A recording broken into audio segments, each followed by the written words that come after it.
No, I'm not. Of course not. I get disability for a weird problem that happened with my leg. The third concussion I got, we were doing nighttime driving. Because I was attached to a combat infantry battalion, we were expected to know how to do a lot of the stuff that infantry knows how to do. Not necessarily like kicking down doors and interrogating people, but more like being able to drive at nighttime in a combat scenario and know how to operate a gun truck. So we had to learn how to drive at nighttime with night vision goggles on. So basically, we were out in the middle of nowhere in Louisiana.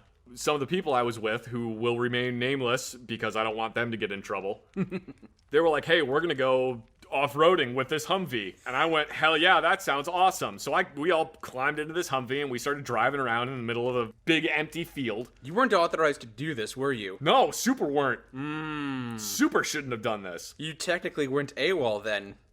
Yeah, I guess. I don't know. You could have been court-martialed.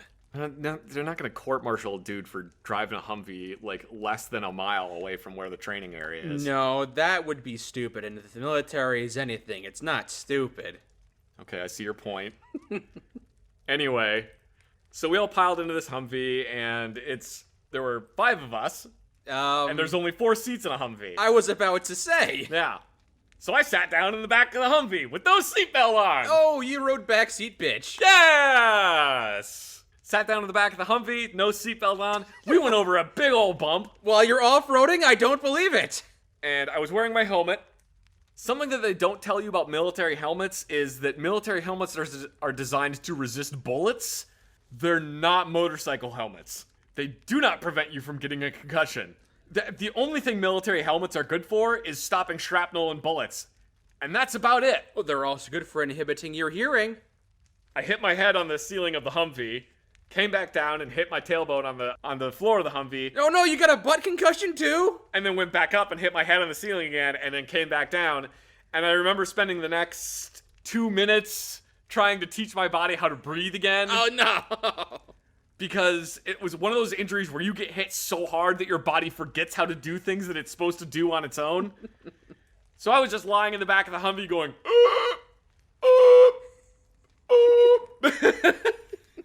and just flopping around back there. I'm sure you felt good, weren't panicking at all. No, it definitely wasn't one of the most horrifying experiences of my life. I think Haswin might be dead. No, don't be stupid. He's not dead. Look, he's dying, sure, but...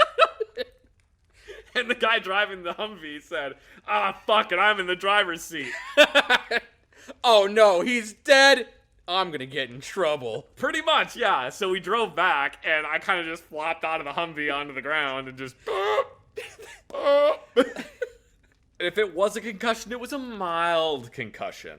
Compounded by your previous ones. Compounded by the previous ones, yeah. So that was very enjoyable. And then I got to go drive a Humvee around with night vision goggles on.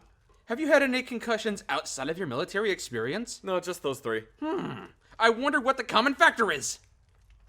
Did anybody ever tell you about how if you eat match heads, you sweat out the sulfur and it keeps the mosquitoes from you? I may have heard that, but I don't think I did it. Oh. Did you eat match heads? No. That's a very guilty no. Yes, I did. Did it keep away the mosquitoes? No, it fucking didn't, because the mosquitoes are the size of C-130s and